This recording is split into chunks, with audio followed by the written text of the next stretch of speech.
Yeah, salut les gens. Et bien voilà, c'est le Grinch. Alors aujourd'hui on va faire un petit motovlog spécial. Et bien on va parler des airbags moto. Voilà, parce que je me suis dit que bon moi qui quand même attache une grande importance à la sécurité, je me suis dit que ça serait quand même un truc sympa. Tout le monde ne connaît pas.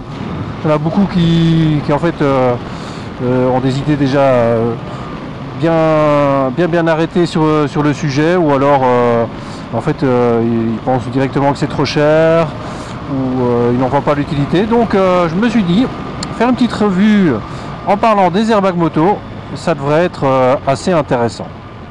Donc j'espère juste que je ne vais pas avoir trop de clampins sur la route pour me permettre de vous exposer ça et de vous expliquer la particularité de celui-ci. Je suis avec un beau petit airbag jaune canari de chez Bering. Alors, les particularités de cet airbag. Par où est-ce que je vais commencer? Tout d'abord, à quoi ça sert un airbag? Forcément, vous allez dire, bah oui, ça sert à me protéger, quoi, c'est normal. C'est comme dans les bagnoles, c'est un gros coussin qui te pète à la gueule et qui t'empêche d'avoir des lésions plus qu'importantes. Alors oui, c'est ça. C'est ça, sauf que, bon, je veux quand même pas vous faire peur ni quoi que ce soit, mais en moto, c'est quand même plus que nécessaire, hein. Les lésions, en règle générale, quand il y en a, elles sont pas anodines. Donc c'est quand même vachement important de se protéger un max. Je ne vais pas insister aujourd'hui sur l'importance d'avoir une bonne tenue pour vous protéger, mais voilà, je pense que votre vie ne peut dépendre que de ça. Mais en fait, si je vous parle aujourd'hui de cet airbag, c'est parce que j'ai un pote à moi, Jonathan, grand V à toi, remets-toi bien, qui s'est chopé un crash dernièrement lors d'une balade, voilà le truc le plus classique. Un gars lui a coupé la chic, il lui est rentré dedans, il a valsé au-dessus de sa moto et en fait voilà, il a été broché et on lui a enlevé la rate. Donc voilà, je dois dire, ça m'a trotté un petit peu dans la tête cette histoire, parce que quand on a un gars qu'on connaît à qui ça arrive, c'est tout à fait différent du gars lambda ou du fait divers qu'on voit dans un quotidien quelconque, hein.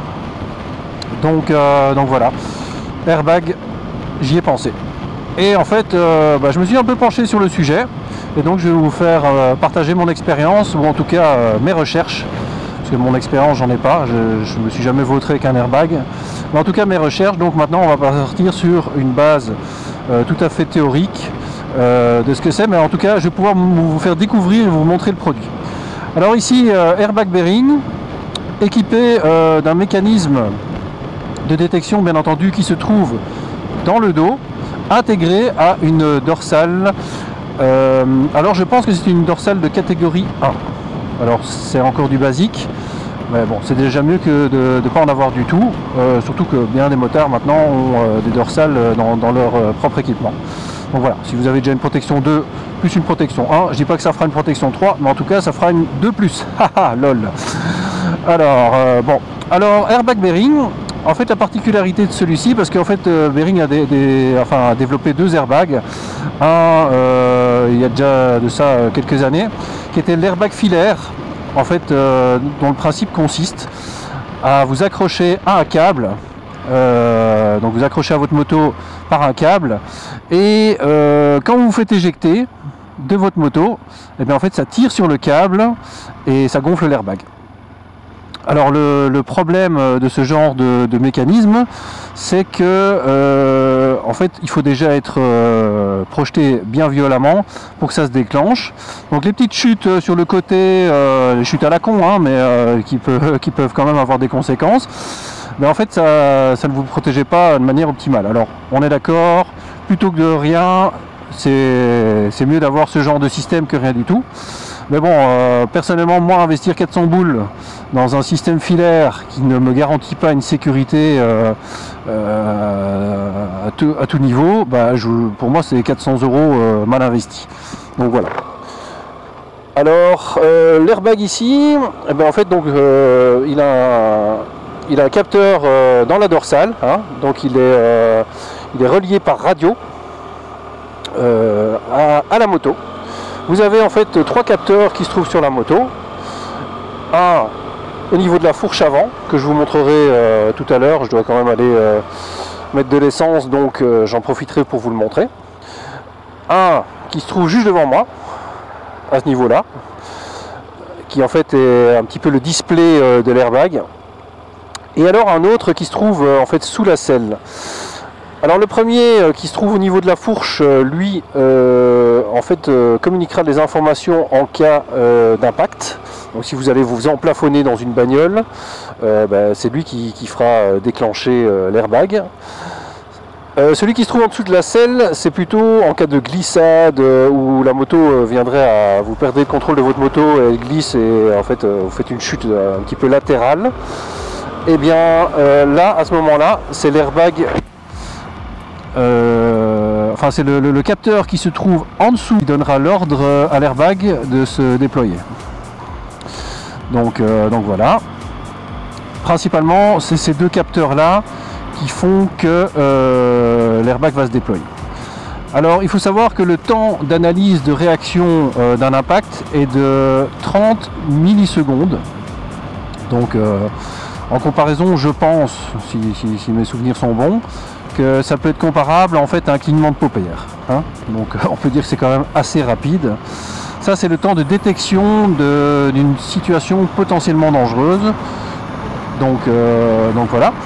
Et le temps total, donc au moment où il détecte un choc ou une glissade et que l'airbag se retrouvera gonflé, donc pour vous octroyer une protection maximale, sera de 80 millisecondes. Donc en 80 millisecondes, l'airbag est déployé et vous protégera de manière optimale. Alors, l'airbag, il protège quoi? En fait, il vous protège les côtes, parce que en fait, les protections souvent que vous avez sur votre équipement protègent les articulations, style clavicule, coude, les genoux pour les pantalons, bien entendu, mais ça, on va pas le prendre en compte, étant donné que de toute façon, l'airbag ne va pas vous protéger les genoux non plus. Hein.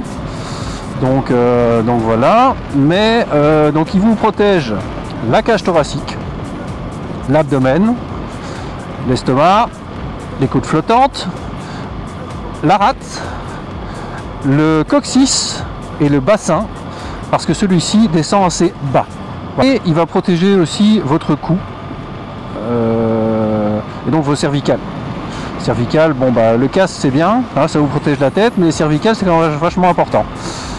Parce que ça fait quand même partie de votre système nerveux central qui passe par la colonne vertébrale. Donc autant vous dire que si vous êtes touché là, Bibi sera plus en 2 roues, enfin si, sera en 2 roues, mais en 2 roues latérales, là, tu vois, la petite chaise, la petite chaise roulante, quoi. Ma politique, c'est qu'on n'est jamais trop protégé, surtout en moto. Donc, voilà. L'airbag, moi, je trouve que c'est quand même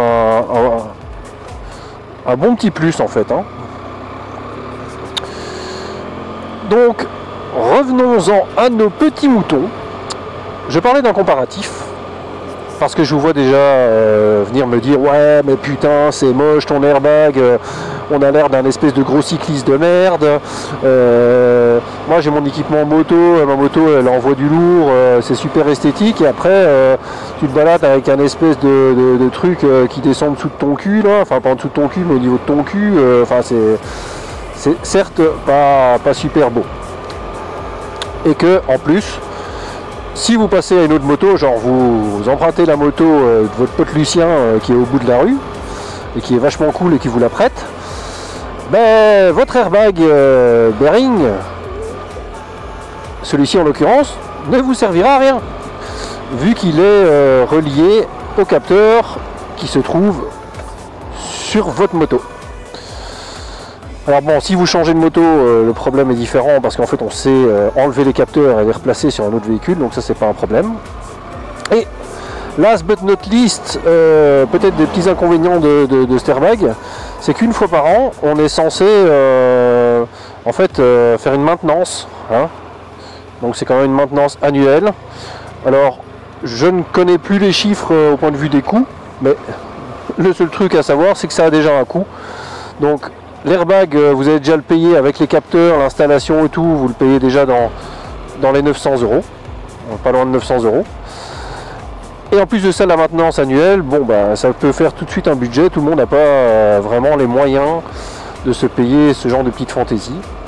Ça devient un produit quand même un petit peu à la limite élitiste. Maintenant, je veux dire que s'il y a des gars qui sont capables de foutre 15 à 16 ou 17 000 € dans une bécane, il ne faut pas commencer à trop faire de calculs et d'économies sur la sécurité. Et donc si c'est pour mettre tout dans sa bécane mais même plus avoir de pognon pour se payer un casque, je trouve ça un peu con. Maintenant, bon, voilà, chacun est libre de ses faits et gestes et de sa vie. Votre vie vous appartient, bien entendu. Donc, vous faites pas comme le monsieur là avec une petite veste et un costard. Ça, c'est blacklistage direct. Je sais même pas pourquoi je lui ai dit bonjour d'ailleurs. Enfin, soit. Donc, on en était sur la comparaison. C'est l'airbag gilet, donc le gilet airbag, qui sera distribué par la marque Ixon, qui est déjà connue dans le milieu de la moto, hein, et développé, donc en fait c'est Ixon, si mes souvenirs sont bons, qui a développé l'airbag en lui-même, donc le gilet, et toute la partie électronique, capteur et tout ça, a été développée par la société InEmotion. Alors InEmotion, comme je l'ai déjà dit, a déjà développé aussi des airbags pour le ski en compétition. L'airbag moto qu'ils ont sorti là, grand public, équipe des motards, en tout cas des pilotes de MotoGP. Ce gilet a été testé pendant plus d'1 an par, je me rappelle plus du nombre exact, mais plus d'une centaine, ou en tout cas une centaine de bêta-testeurs. Donc ils ont donné une version un petit peu de test à 100 gars qui ont roulé pendant 1 an avec cet airbag, pour avoir leur rendu, c'est-à-dire au niveau du confort, ce qu'il faudrait peut-être améliorer, des choses comme ça. Et ils ont tenu compte de toutes ces remarques pour sortir le produit définitif. Qu'est-ce qui fait la particularité de cet airbag par rapport à celui-ci, pas par rapport à tous les autres, mais en tout cas par rapport à celui-ci, c'est que en fait les capteurs sont intégrés dans la dorsale. La dorsale est de catégorie 2 chez Ixon, comparé à catégorie 1 pour le bearing. Il y a aussi un truc qui est pas mal, c'est qu'en fait vous avez toutes les updates qui sont faites via votre smartphone. Donc en fait vous avez une application dédiée pour gérer votre airbag si vous voulez. Et cette application vous permettra justement de partager avec une communauté et d'être en constante évolution. Ça, c'est déjà une première des choses. La deuxième chose, qui n'est pas la moindre, pour ceux qui aiment aller faire de la piste, eh bien en fait vous pouvez adapter votre airbag le jour où vous allez faire de la piste. Il suffit en fait de changer les paramètres. Vous avez des paramètres piste.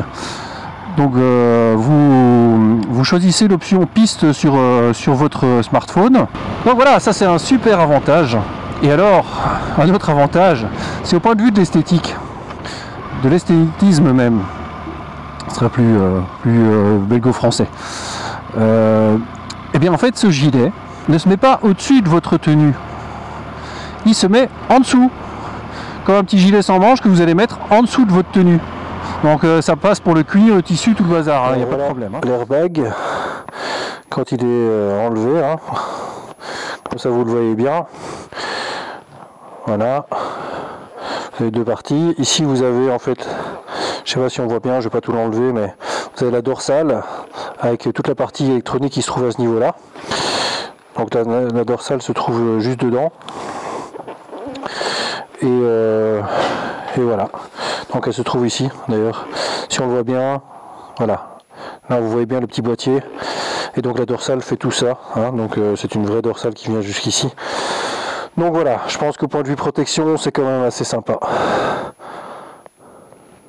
Alors Présentation du petit airbag de chez Ixon, le voici. Je l'ai acquis il y a ça 3 semaines maintenant et j'en suis vachement content. Alors pour vous le présenter, voilà, matériaux très confortables, de très bonne, enfin même d'excellente faction, je trouve. Vous voyez que c'est bien aéré à l'intérieur, de tous les côtés. C'est assez extensible comme matière, donc ça c'est assez agréable pour le mettre en dessous, parce que je rappelle que celui-ci se met en dessous de votre veste moto. Alors ça c'est pour l'avant, rien de spécial, hein, des petites aérations ici, sur le côté aussi, donc ça c'est plutôt pas mal. C'est maintenant la partie la plus intéressante du gilet, la partie arrière. Donc on retrouve ici le petit boîtier électronique qui gère en fait tout le mécanisme de l'airbag. Pour le détacher, c'est assez simple. Vous faites comme ceci, vous le détachez. En fait, il est rechargeable via les mêmes connectiques que vos GSM, via USB, donc sur PC, sur n'importe quoi, même sur votre prise secteur. Une fois que vous le branchez sur secteur, en fait, il s'initialise avec votre réseau Wi-Fi et il télécharge automatiquement les dernières mises à jour. Pour le remettre, très facile, voilà, vous le clipsez comme ceci. On va maintenant l'allumer, voilà, pour pouvoir le brancher à l'application. Donc voilà, donc là, témoin vert veut dire bien allumé. Vous allez dans l'application InEmotion. Voilà, une fois que celle-ci est allumée, vous avez plein d'informations. Donc vous avez le niveau de batterie de votre airbag. Vous avez ce qu'ils appellent l'inflator, qui est en fait la petite cartouche de gaz d'air comprimé qui est bien détectée et qui est mise en vert ici. Vous avez la dernière connexion au serveur pour tout ce qui est mise à jour et tout. Vous avez, alors ce que je vous ai expliqué dans la vidéo aussi, le mode route et le mode piste. Un mode piste spécialement dédié qui est pour usage sur circuit fermé et homologué. Le jour où vous allez rouler en piste, vous activez cette fonction, vous faites votre session piste, et puis en partant, hop, vous cliquez sur le mode route et votre airbag va s'adapter automatiquement à ce que vous lui demandez, donc ce qui est quand même pas mal. Vous avez aussi des informations après gonflage, donc ce qu'il faut faire si maintenant vous avez eu un gonflage de l'airbag. Alors pour ça c'est assez facile dans le sens où vous pouvez vous-même changer la cartouche. Donc je vais vous montrer, la cartouche se trouve ici. Donc la fameuse dorsale qui est de catégorie 1 et pas 2 comme je l'avais expliqué dans la vidéo, je me suis un petit peu mépris là-dessus. Donc se trouve ici, donc vous avez donc la dorsale et ici la cartouche d'air comprimé se trouve dans la dorsale et c'est elle qui va gonfler donc l'airbag et vous pouvez la changer par vous-même. Donc ce qui vous évitera de devoir reporter ça chez un revendeur agréé Ixon. Vous acheterez juste la cartouche de gaz qui fait 90 € pièce, vous la changez et votre airbag est à nouveau opérationnel, ce qui est quand même un grand avantage. Donc franchement moi je trouve beaucoup de bonnes choses pour cet airbag. Il est assez modulable, il passe d'une moto à une autre sans problème, vous pouvez faire de la piste, de la route avec, donc franchement moi je trouve c'est top. Enfin, moi j'ai opté pour cet airbag là en tout cas. Le bearing est très bien aussi, mais c'est une autre façon de faire, donc maintenant à vous de choisir. Aussi bien Bearing que Ixon, vous êtes sur des cartouches de gaz à air comprimé, donc hiver comme été, ça fonctionne de manière optimale, donc ça c'est quand même plutôt cool. Alors bon là vous allez me dire, ouais mais putain t'as fait l'apologie de l'Ixon et le Bearing en fait c'est de la merde. Mais non, en fait c'est pas de la merde. La seule petite différence qui change de manière assez fondamentale, il protège vachement mieux, dans le sens où Ixon a aussi 5 étoiles au point de vue protection, mais celui-ci va protéger jusqu'au coccyx, donc il vous protège vachement plus bas, ce qui sera malheureusement pas le cas de l'Ixon, vu que l'Ixon, ben voilà, il se met en toute votre veste, ça c'est cool, mais il ne descendra pas aussi bas que celui-ci. Alors bon voilà, à toute chose il y a des avantages, des inconvénients, n'importe quelle bécane c'est la même chose. Voilà, il faut savoir ce que vous recherchez. Moi en tout cas j'ai fait mon choix, ça sera le Ixon. Bon, lui à mon avis il va partir à gauche pour aller prendre son virage à droite, ouais c'est plutôt ça. Il y a des boulets aussi chez les motards les mecs, hein. C'est clair. Hein. mon frère motard, mais lui c'est un cousin très éloigné, hein. C'est pas mon frère. Enfin, voilà, trêve de plaisanterie, le pauvre gars il en peut rien, tout le monde n'a pas la même expérience, faut pas se moquer, c'est pas cool. Je sais, vous avez tout à fait raison. Mais bon, en même temps, on m'appelle pas le Grinch pour rien, si je faisais pas de ma gueule et que j'arrêtais pas de me plaindre, ben, je devrais changer de pseudo. N'hésitez pas à me donner vos commentaires, si vous avez trouvé en tout cas que la description et mes explications étaient intéressantes et en tout cas vous ont appris des choses, ou en tout cas donner envie d'aller en chercher ou faire quelques recherches pour en savoir un petit peu plus, c'est un petit peu le but quand même. Et pourquoi pas si vous en avez acheté un, ou en tout cas si vous avez dans l'idée maintenant, après avoir regardé ma fantastique petite vidéo, d'en acheter un, ça me ferait plaisir, très plaisir.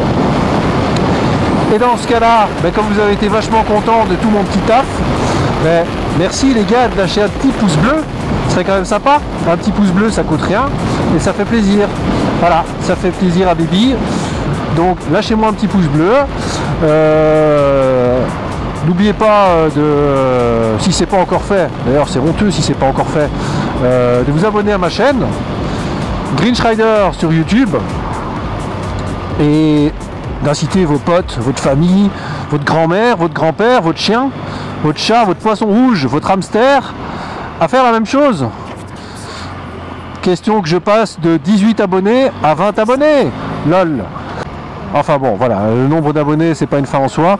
Moi je fais pas des vidéos pour être un youtubeur professionnel, je fais des vidéos parce que voilà, je suis passionné de moto et que j'ai envie de faire partager ma passion avec vous. Et donc pour ce faire, voilà, je fais des petits essais moto, du matériel moto, enfin en tout cas je compte bien faire ce genre de choses là et je vous ferai partager mes road trips au fur et à mesure que j'en ferai et que j'aurai le temps de faire du montage parce que ça me prend beaucoup de temps, je suis encore un peu novice là-dedans. Donc voilà, j'essaierai d'être assez régulier pour en tout cas vous donner un petit peu, vous offrir un petit peu plus de contenu sur la chaîne dans les mois qui viendront. Donc j'espère que vous avez apprécié cette vidéo. Comme je vous l'ai déjà dit, lâchez-moi un petit pouce bleu si c'est le cas, ça coûte rien, ça fait plaisir. Si vous aimez vraiment bien, n'hésitez pas à vous abonner, ça fera encore plus plaisir. Et alors écoutez, on se dit à très vite, demain, tantôt, plus tard, pour de nouvelles aventures et de nouvelles découvertes. Tchuss les grincheux et les grincheuses.